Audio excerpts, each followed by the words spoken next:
And welcome again to Cottage Talk Full Media Buzz, the silly season Sunday update with Emilio Danello, because Emilio's joining me. So we have several topics Emilio and I are going to go through in the next 30 to 40 minutes. It should be fun and it should be interesting because there's a lot, Emilio, on social media. There's a lot in the media in regards to Fulham. We are going to talk about probably about 4 or 5 stories. So thank you so much for joining me, and this should be interesting. Hi, Russ. Hi, everybody. Yeah, it's nice to just take a break away from life, shall we say? Life's busy for everybody. It's just nice to be able to talk all things Fulham. Hopefully, fans won't continue to go into meltdown mode like we've seen the last couple of days. So thank you, Elon Musk, for putting a restriction on usage of Twitter and who can do what, because it means there's less poison and less people going into meltdown the last 24 hours. Woke up yesterday morning, absolute chaos. Felt like the whole world was falling apart. Relegation, Silva's back going. to the championship. I saw it. Go. Come on. I said, it's 1st of July. Can we actually just wake up and take a breath? We've still got 5-6 weeks at the start of the season. A lot's going to happen until then. So, there's things will change. There will be certain signings that don't come our way, or players may leave. But as long as we get Silva, as long as we build the foundations around him, then we'll be fine. But that meltdown yesterday morning was good. I think Elon Musk must have been hearing all of Fulham fans. Elon Musk, thank you very much, mate. Okay, excellent, Emilio. Before we get into this, I'm just going to share my thoughts because I tweeted this out last night. My thoughts on everything going on, because I saw everything. I've seen everything. And I understand why there is panic going on. I get it. The one thing that I will say, I had a prediction. I said yesterday, July 1st, I have a feeling Fulham are going to spend a significant amount of money upgrading Fulham Football Club. I truly believe that. I think they're going to do this. I think the Cons and Marco Silva have huge ambition. So I think you're going to see that. I think that they're not going to just sit back. I think they're going to be aggressive. And I think some of the stories that I'm seeing lead me to feel that they are going to be aggressive. Will they get everyone that they want? No. But I think they're going to get targets that might be a little bit higher than maybe in years past. And I like that. Based on what I'm seeing, again, this is what I'm seeing, but there's a lot going behind the scenes that, Emilio, you and I don't know about. So exactly. We'll have to see how this all plays out. But I truly believe by the end of the window that I'm going to be proven right that Fulham had a huge upgrade. Also, that they would have spent a significant amount of money. Let's see if I'm right. We'll find out at the end of the window. That's my prediction. But let's get to the show. Let's start with our number one story. And this has to be the number one story, Emilio. It's Marco Silva. And you and I have talked about this, that this is so important that he signs long-term for Fulham. I think the fact that he hasn't could cause problems getting players to come to Fulham Football Club. They want a commitment. I'm talking about, I feel that players wanting to come to play with him, they want to know he's going to be here. I'm sure his players now want to know that he's going to be here long-term. So this is a big deal, what's going on with him. So let's start with the first story. Again, this starts with, according to my friend Dan Crawford and HamyN.com, this was yesterday, quote, Fulham head coach Marco Silva has rejected another lucrative offer to become the new manager of Saudi Arabian side Al Hilal, according to reports from Portugal. That was Dan's story yesterday. Dan followed it up with a story today. It's entitled, Silva set to commit long-term future to Fulham. The article is based on another writer's information on what's going on. And this writer is mentioning that Silva was offered 17 million pounds, a lot of money. And apparently he rejected it. So this all is positive news. Now, what's interesting about all this, Emilio, before I go to you, I've seen very little from the British press on this situation in Saudi Arabia. A little bit. But most of this was coming from Saudi Arabia, that Marco Silva could be signing right away, that he had signed. There are all these reports. Well, it turned out not to be true. He might have been close. Who knows? We don't know. But first of all, how close do you think this really got? Just your gut feeling. And this is positive news for Fulham. He hasn't signed a new contract yet, but the fact that he rejected this club, I think, is huge news. Yeah, and I think It is huge news if it's true. Again, I don't try to read too much into speculation, gossip. As I like to see facts. Show me facts, show me truth. Then I can breathe or not breathe accordingly. But it's the same with same with any job. At the end of the day, it's all speculation. Marco Silva's got to start creating a little. He's got to sort of increase his value and his brand, shall we say? He's still a young man. He's still got plenty of light years ahead of him. And whilst these Saudis have got millions and billions to throw at players, at managers, for them it's all about profile, marketing, all that. Because I don't care how much money they have to pay for somebody. But at the end of the day, Marco Silva, in my opinion, has still got a lot to prove in this level. He's got one successful year under Fulham, got us to 10th place. There's a great opportunity for him to earn his value by pushing Fulham up to this next end. What we keep hearing about, the owners want to keep pushing Fulham up to the next level. They want us to become one day, a European football team. That only time will tell. But with that, you've got to have the right pedigree, the right credentials, and he's got a reputation. Everton, Watford, all these other clubs where maybe he's not there for the long haul. So hopefully, there probably was some truth here because Saudis they're reaching out to a lot of players and a lot of managers. It was only a matter of time. Maybe the Brighton manager is going to get approached just because he's had a successful season. So I think they're doing it with everybody because Fulham is close to our heart. Obviously, we're more concerned about it. But if he's done the admirable thing and rejected the offer, then that shows where his heart is. His heart is at the club. He wants to finish this project that we keep going and we keep talking about. So the project's probably about a third of the way through. It's probably 2/3 of pushing on and building over the next few seasons. We can do that with Marco Silva at the helm, and he can take Fulham to the dizzy heights of top 6. And then he can go maybe to another, somewhere like Saudi Arabia and actually, I've demonstrated at the highest level in the biggest league in the world, and therefore, when he gets a little bit older, maybe he can start to think about what his bank account balance looks like. But at the moment, I still think he's got a little more credentials. He's got to earn his value and he's in that trust. So I think if he goes now and jumps ship, I think it's a little bit too early. Jose Mourinho can do that. He's the wrong end of 50, won trophies all his life. He might think, well, actually now if he wants to, before he goes into retirement, a couple of years in Saudi Arabia, make the money, move on. Marco Silva's still got a lot to prove and still got a lot to do in his early part of his life. So I think it's admirable that he has rejected a potential offer and let him finish this project that he started with Fulham, which he's keen to finish off. So it's speculation. You can read it either way. But I think there was some truth in that because, as I said earlier, the Saudis are approaching every person they can possibly get their hands on. Money is not important to them, clearly. Right. And what's interesting about this, like you said, that's what we're talking about. Do you buy the speculation, Emilio? You said you buy it somewhat. I'm buying it a little bit. Mm-hmm. I don't know if it's as close as it was being portrayed in Saudi Arabia. Maybe it was. It's speculation. We don't know. But in the end, he rejected him. That's fact. That's fact, basically, based on what we're seeing, because he did not become their manager, and they now have a new manager. So whatever happened never materialized with Marco Silva.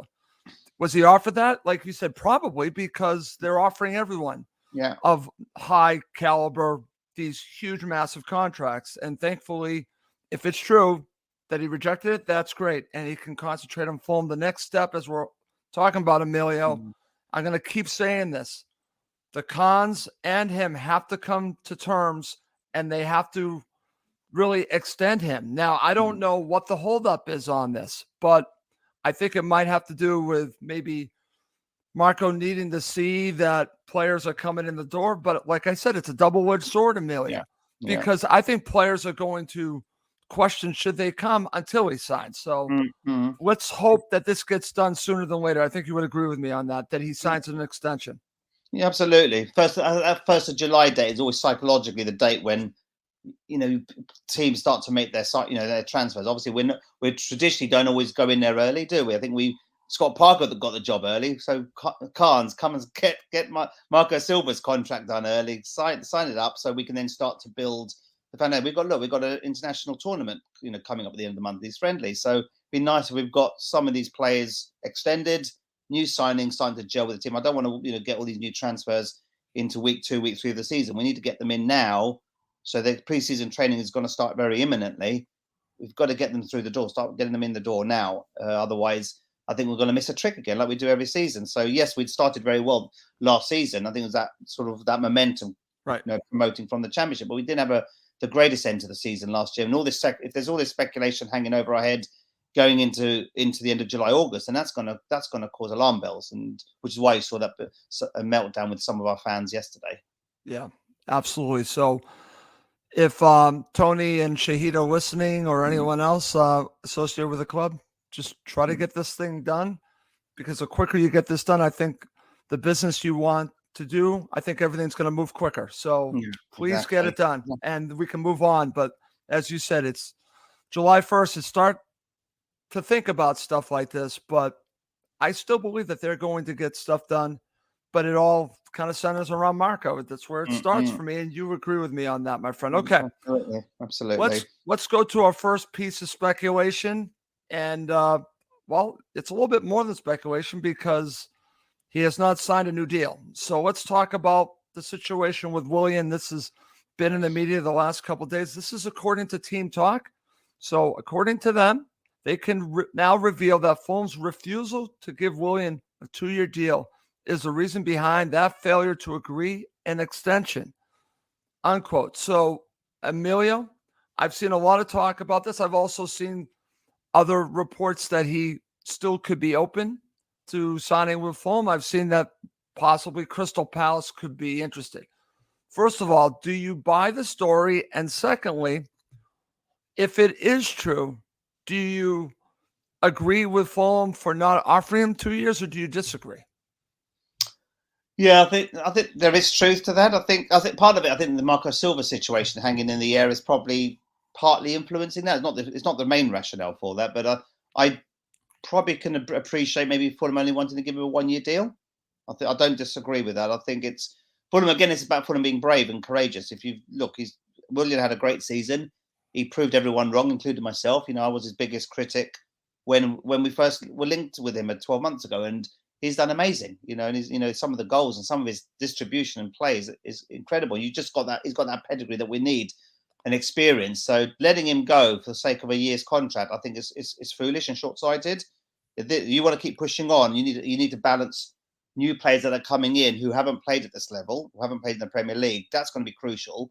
And you've got the likes of Willian, Tim Ream, all these pros at this level who are going to be instrumental to bring up and start to integrate some of these non-Premier League players who are likely to sign. So if it's just a 1-year deal at 40-50 grand a week average, then Tony Khan, Macintosh, get your checkbook out. It's not going to blow the club out for the sake of an extra year. Give him the 2-year deal.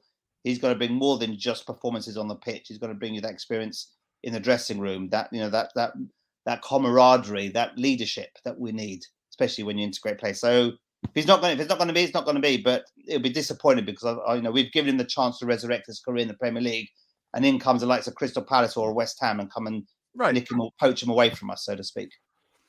Right, and I'm glad that you said this because I've given this some thought.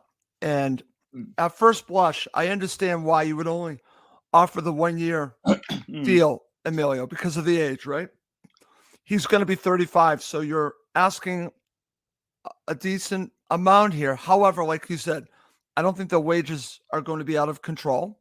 And if we're just talking about an extra season, I mean, I've watched several players in other sports right here in New England play into their 40s. I'm not saying that Willian's going to do that, but I think Willian has shown enough to warrant not just 1 year, but a 2-year deal. But I think the bigger part is also not just what he offers on the pitch, Emilio, the culture that he brings in the dressing room.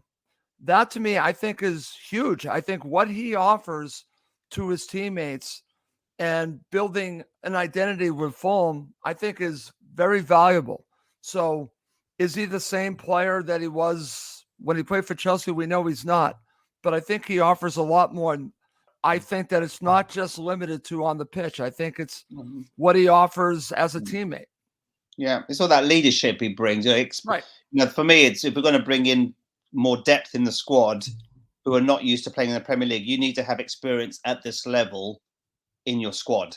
And the likes of, like I said, Tim Ream, the keeper, some other players have been, long-term professionals who've been in, like Tim Ream and Willian spring to mind. They're going to be key to bringing, had a bit of there's camaraderie in the dressing room, but they're also bringing experience and composure in that dressing room, because some players are coming in a little bit cold to this level, and we need a balance between experience at this level and potential, new people that we're bringing in from other leagues. So if it's for the sake of 1 year, I get that. People, maybe I've seen a note here saying, well, Stephen Morris saying, he should say them thanks to Fulham. I don't disagree with that, but we don't know the story here. I'm just assuming he's turned down the contract because he wasn't given 2 years instead of 1. But again, that's speculation. Now, we don't know how much of that is because Marco Silva hasn't secured a long-term deal, and therefore he doesn't want to commit with what was offered. So there's a lot of speculation, but I think we all agree he's had a great season, and I think losing him will be a blow. I think I'll be very surprised if anyone disagrees with that. I agree with that, Emilio, because I think he offered a great deal. So I think it is a setback losing him. I understand what Stephen says, that gave him a chance when really there weren't many suitors. So that part I get, but I look at it this way: reward the player for what he offered. And I don't think a 1 year deal is a true reward. I think a 2 year deal, I don't blame him for asking. I understand why Fulham said no, but I would have said yes. But again, maybe that's why I'm not in charge of Fulham Football Club, because I would have said yes. But it's probably wages come into it as well, because I think we probably got him on the cheap last year on the basis, well, you haven't played this level for a while. You're unproven. You're not 100% fit. We're going to trust in you to prove that you can compete at this level. There's a bit of negotiation there. So Willian obviously took the 1 year deal at probably a lower salary than he would have liked. Now he's come in probably saying, look, I've done what I said I was going to do. Now there's probably a bit of negotiation with salary as well here. So pay up or I go. So it could be a bit of both. It could be a combination of salary and length of contract. So I think, and Marco Silva still not securing that long-term contract. Okay, very good, my friend. All right, let's move on from Willian, because that was a very interesting speculation that we have seen over the last few days. And like I said, it's unfortunate. All right, let's talk about an article in the Sun that actually is about two players. Let's talk about the Fulham player first, and then we'll talk about a player that I'm actually very interested in. I hope that the speculation is real on the second player we're going to talk about. Let's talk about Jedi. So let's talk about Jedi. The Sun is reporting that Fulham are planning on offering Jedi a new deal. I just want to mention, Emilio, that I actually heard from a reliable source that backs this up and says that the offer for Jedi will be a lengthy offer. It will be lengthy, which is interesting. So what are your thoughts about this? Do you buy the speculation on this report? I do, because he's coming near the end of his agreement, and I know that he was on holiday from the U.S. men's national team and probably has just returned. So I didn't buy the speculation that he rejected a deal. I didn't buy it at all. I think Fulham are now in the process of offering him a new deal. So what are your thoughts about this? I'm enthusiastic about that we're planning on giving him a long-term contract. I think I've seen a bit of a mixed view across some of our fans around the world, who's saying take the money in and run, we can do better. But I think with any player that we've got, we can do better. So let's be frank. Any player on that pitch, clearly we can always do better. Remember, we're Fulham Football Club. We can't compete with the likes of Arsenal's and Man City's and all that. So he was one of our most improved players first half of the season last year. He was outstanding. If he's we know he's got, he's improved defensively. He's getting tackles in. He's getting more aggressive and more physical, which is good to see. He's becoming more mature. This is now, he's learning the ropes. If he can just finish off and get better quality distribution, that's his only downside. I think when he comes forward, he gets into good positions, but his crossing is appalling. The game against West Ham springs to mind, the home game at the back end of the season, where how many crosses did we get into that box in that day? And we could have tried 24 hours and we would never have scored that day. But if he can get that sorted out, then he'll be the complete player, or has the makings of being a more complete player. But the mid-20s, these are the players you need to keep retaining. If you want to get to that top six desire of playing in European competition, you can't keep selling your so-called better players and replacing them. Brighton have done that. They've got away with it for so many years, but I think they can't continue with that philosophy because it's going to hurt them one day. But so Fulham Football Club, I applaud you. Give Jedi the deal. he's suited for that role. He's a much improved player from last season compared to the previous years. And these are the players we need to start building the foundation. We keep changing the dynamics of our team, the composition of our team, then progressing is going to be more risk, higher risk. We know what we've got with these players. There's a bit of development still out there. Improve the coaching within the team, and then we'll see him push on. But at 25 years of age, he's got plenty of light years ahead of him. So secure him long term, and let's build around him and many other players in the team. Okay, excellent, Emilio. And I'm agreeing with you on this. I've been back and forth on this show about Antonee Robinson for the reasons you just laid out. He just is not a good crosser of the ball. And I think sometimes he depends too much on his athletic ability, that it's about his athletic ability. He has tremendous athletic ability. But I think if he improved his crossing ability, he would be the complete player. I think he's that close, but it's still about that potential. So if I'm Fulham, you already have him. Make him a core player. I'm to the point where I'm ready to make him a core player. So invest in the players that you have been having improve and make them part of your here and now and the future. So I'm in on this. I believe it. And I do hope they get a long-term deal with Antonee Robinson. I'm all for that, Emilio. Okay. Yeah, now let's talk. We've got to stop. There's the fringe players, the Bobby Reids, the Cabanas and all that, who are the wrong side of 20 and early 30s, right? So they're the ones you can be a little bit more flexible. But you've got players in their peaks. I think Robinson has still got plenty to develop. He's going up in terms of value and quality, and his performances last season proved that. So you can't keep selling these best players. We've got to build around them. And if we start to create some stability, then great. I also saw a stat. I don't know if anyone saw a stat this morning that Fulham and Wolverhampton Wanderers had the fewest injuries last season. Wow. So there's a statistic I saw this morning. So again, we're all making assumptions in February, March, April, a few injuries. Our squad was a little bit wafer thin. And yet we had the fewest injuries of the whole season in the Premier League. So if we had more injuries, then we would have been under more pressure. So again, this indicates you can't keep selling and replace. You need to keep and extend. That's going to be the philosophy here. Otherwise, our squad we saw last year was wafer thin at times. And the fact we didn't have many key injuries was probably quite fortuitous based on that statistic I read this morning. Okay, excellent. All right, I'm going to share some comments. Our friend Wayne Walden Robinson will stay at Fulham Football Club. This is one about you, Emilio. Is that a new signing for Cottage Talk? A slimmer Emilio Nello. I've lost a little bit of weight, sure, not that much, a couple of kilos here and there, but nothing significant, put it that way. No. Okay, very good. I love that. This is from Stephen Murray. 50-50 on Jedi, want him to stay. But if, as reported, $35 million to upgrade, it's a toss of a coin. Interesting stuff. This is from Black, White, and Fred. Robinson definitely deserves improved terms. However, if a big offer came in from like 20 to 30 million, I might be tempted. Only cost us $2 million, as it would be hard to turn down.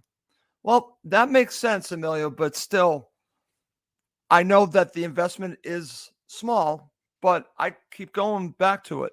Is the money more valuable than the player? The player might be more valuable at this point to Fulham Football Club because he really has improved as a player. I might reject the money and stick with a player because then you're talking about, we're going to the game that I talk about of replacing everyone. I want to build. I don't want to keep replacing. I want to build. That's the way I'm looking at it. Like you're talking about a project of 3 to 4 years. At some point, you got to start building and not replacing. People point to Brighton, and I've seen this in the comment section of how wonderful they've done their business. But I'm here to tell you that they are constantly replacing. It's working for them, but I think eventually it's going to catch up to them. I don't want Fulham to be Brighton. I'm sorry, I don't. I want them to be good with their money, but I don't want them to just sell all of their best players and have ready-made substitutes for them because you're not building anything. You're just continually replacing players, Amelia. I don't want that. I want Fulham to have ambition because I think when you have that, you have the idea that you're just going to be a mid-table club, maybe a little bit better, maybe a top 10 club. Yeah, I'm gonna say this right now, Emilio. I want better from Fulham. Dare I say, I want I want to be in Europe on a regular basis. And I know Fulham's limitations with Craven Cottage, but they are based right in London. Players are going to want to play for Fulham. They can find a way to be a European club on a regular basis. That should be the goal. The goal should be getting to Europe each and every season, Emilio. Yeah, and I think there's also another way you can look at it. So, look, I don't disagree. If we get silly money for him, maybe our eyes will be turned, and maybe we do sell and reinvest. Reinvesting is a gamble. You don't know whoever you bring in is going to be suitably equipped to perform at the top level. They may get better. They may be better than Jedi. We don't know that. That's a risk. But the thing I'm worried about is if you looking at statistics, is last season I think the fact that we had the fewest injuries. On the flip side, we were, I think, one of the teams that gave up the most chances last season. So again, the defense is under pressure. If Tosin's inevitably going, that seems to be he wants out. So let him go, take what you can, and move on. Right. But we're starting. The defense is going to be key next year. That's going to be a key area of error. So if we start to lose seemingly one of our better, more talented, and up and coming players, you're just going to put more pressure on that defense, which already, yes, we kept a lot of clean sheets last season. That's admirable. But we kept, thanks to the keeper and thanks to Pelini's efforts, how many chances did we give away last year? Too many. Right. So, if you change it, too many changes in defense, then again, there's potential more risk as well. So you've got to start building from the back and building and pushing on and strengthening that squad in all those positions. Otherwise, you're going to need two players. You've got to need a Robinson replacement and a backup for whoever that player is going to be as well. Bear that in mind. Right. That's right. Very good point there, my friend. All right. Coming up next, Emilio and I have two stories that will end Cottage Talk. Media buzz, the silly season with Emilio Danello with. Okay, my friend, we have two more stories, and one actually is something that I really want to get your thoughts on. And this is, I think, shows me a potential direction that Fulham are going in. I have a feeling Fulham don't want these stories to be leaked out, especially this one. I'll say the same thing with James Ward-Prowse, because I think these are players that Fulham are targeting, and I think this is more of a higher quality player that they're targeting. I'm here to tell you, and I'll just share the story. According to The Sun, Fulham are bidding to land United States midfielder Dynamo Yunus Musah from Valencia in a £20 million deal. Now, Emilio, this is a player that started his career at Arsenal, then went to Spain. He was part of the Arsenal setup. He's English. But was also, I believe, born in New York City. So there's a little bit here. He is a U.S. international. So I've had a good chance to watch Yunus Musah play. He has thrived with the U.S. men's national team. My friend Steve has told me he's played very well for Valencia and has touted this player months ago. I would love Fulham to go after him. He's a central midfielder, Emilio, and I think his best role is the number 8 role. I think he would be, even though I like Harrison Reed, I know how you feel about him, but I think he would be an upgrade over Harrison Reed. He's 20 years old, a young player. And I expected the amount of money on transfer market, it had his value at £18 million. I thought it would be much higher because he is me too. A very good player. And I'm here to tell you, of all the players on the U.S. men's national team that I would want Fulham to get, more than any other player, it's him. I would rather have him, believe it or not, than Pulisic, than Gio Reyna. And these are great players, don't get me wrong. I think this is more of a player that would fit Fulham tremendously. I would, again, Tyler Adams is another player I would want. Yunus Musah is number 1 in my book. I think he's the U.S. men's national team most valuable player. I think he's that good, Emilio. I want this player. I want to get your thoughts. Yeah, and for 20 million seems like a bargain, right? It does. It absolutely does. I read, I think I read, was it yesterday? He's already played, 25, 30 games for the national country at the age of 20. So again, he's got a lot, increasing international experience, playing at the top league in Spain. So Steve Renner obviously watches Spanish football more than I do. And if he says he's the right fit for Fulham, and for what I've seen, he's quick. He's got good touch. Good dribbling. His link-up play is good. His passing ability is very good. he has all the credentials to fit the Marco Silva way of playing. And again, all depends. Get Marco Silva's long-term contract, then he'll be exactly the player that we need. And again, Harrison Reed, people know I'm not his biggest fan, but he does a job. And last season, when he did a job, I was always applauding him for that. But he's limited in terms of what he can offer, and that's the thing. So it's quite healthy competition. What I keep saying, we've got to get healthier competition in that team.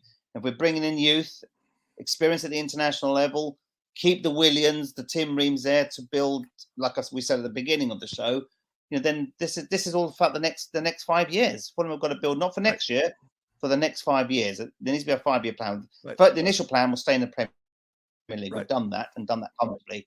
We've got to keep pushing on, and the Khans have to put their money in their pockets, invest in the right players, and build for the long-term future with the balance of experience as well. We can't go all gung-ho getting all these inexperienced players. That's why the Willians, James Ward-Prowses, they're the players that you build around the youth. And even Fred, again, if he's around 20 million, he's another option, right? Didn't do a great job at Man United, but at Fulham, he could thrive and could do a great job for us. Again, at 20 million, wages might be a problem, but 20 million of transfer fee in the current market is a bargain, right? So I'm quite excited about this play. I'm actually quite excited if it's true and real. I don't always believe what the Sun says. Nobody believes what the Sun says, but I know.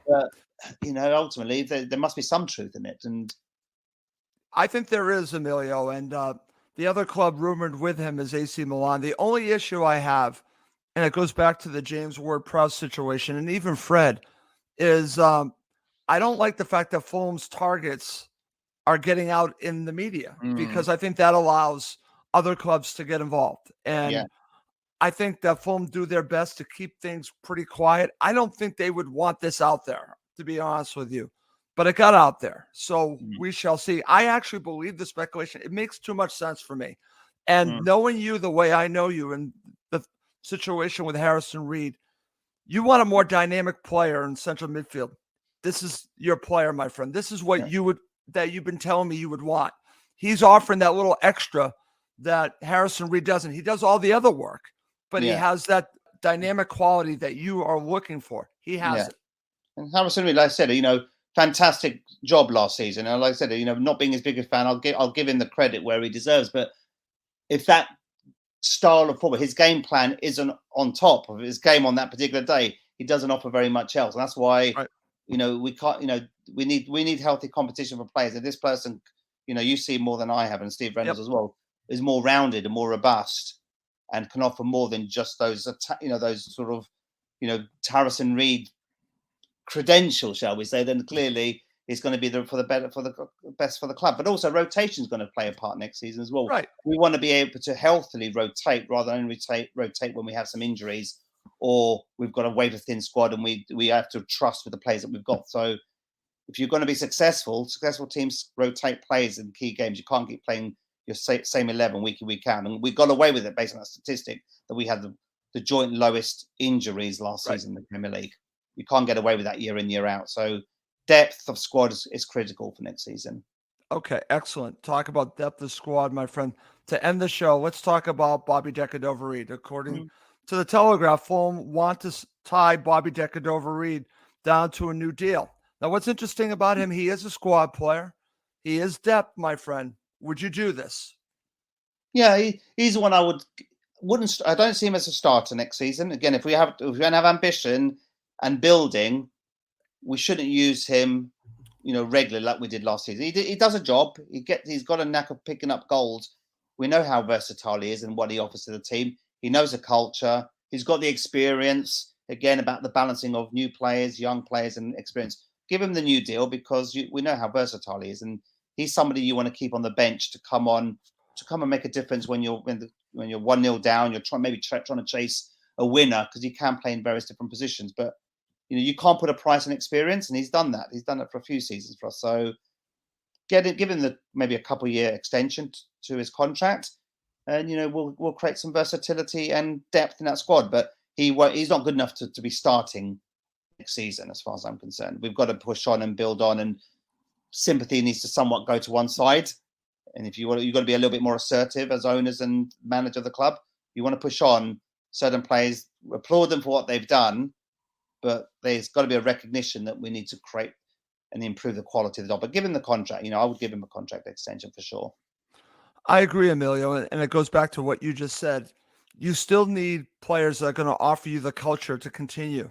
He's one of those. Yeah. And I'm going to put him in the same boat as a player that I still feel is one of my favorite Fulham players is Berdinha. Chris Baird just did everything good. He was not great at anything. He was just good at everything, and he could play multiple positions and just help the team. I put Bobby Decordova-Reid maybe a step below Chris Baird, but similar feelings about him. So I would give him the deal because I think he is someone that you need as depth and just a good culture type of player that would just you could continue to instill it at the club. So I think that's great. I like his link-up play, especially when you're playing in a more advanced role. Yep. He's got a knack of getting in the box, finding those loose balls, converting them into the back of the net.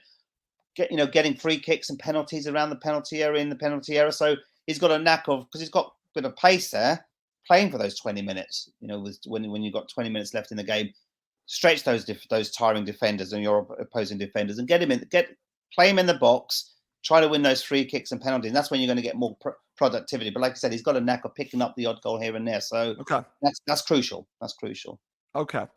I'm going to share this. Thank you, Steve, for mentioning this. The Athletic is reporting that striker Goldman's birthday is Wednesday. Happy birthday, mate. Thank you, Steve. It is on Wednesday, so thank you. I'm actually going to be doing a show on my birthday. I look forward to doing a show on my birthday. So it is on Wednesday. Thank you very much. Emilio, before we go and I get final thoughts from you, I do want to mention this because you talked about the summer series, and I'm going to talk a little bit more about this as we get close to the summer series. I will be going along with Max Cohen. I'll be meeting up with Max in Philadelphia. Him and I will be going.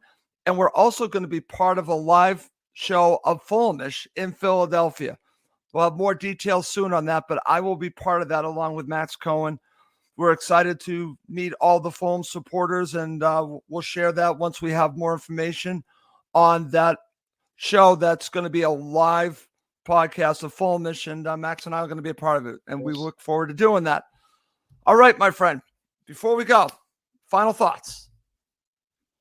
Great show for the middle of a Sunday afternoon here in the UK. There's a lot of people are watching the cricket. I'm just seeing on the television, England were in a better position half an hour ago than they were now. I thought England were going to do, but they've got one wicket left and chasing 63 more runs. It's going to be an uphill task, but if that's anything to go by, Fulham have got an uphill task this summer. Get some fresh blood in that team. Sign contract extensions with the Bobby Reids, Willians. Get Silva tied down, and we've got a lot to look forward to. But look, I'm not going to look on Twitter regularly because it was that meltdown yesterday morning was depressing. So I'm away with work for a few days. I've got to go and get a flight in the next couple of hours. I've got to just go to the airport after this show. So great show. Hope people enjoyed it. And Chris Goodwin put a bit of Harry Kane. He's not world class. Why would he come to Fulham? I want world class players. I don't want Harry Kane there. So. Oh, you had to say that, Emilio. You had to say that one. Okay, no worries. Before I go, I'm just going to share this again. Just thank you, Steve, for the kind words. And last thing I'll say that I said at the beginning of the show, I truly believe that by the time we get to the transfer window closing, that we're going to look back at this and we're going to say, wow, Fulham have built a squad good enough to contend for Europe. I believe that. I truly believe that. We'll see if I'm right. I'm going to go with it. I truly believe that. All right. Well, that's going to do it for this episode of Cottage Talk from my good friend Emilio and Russ Goldman. Thank you as always for watching and listening to Cottage Talk, part of the talkSPORT Fan Network.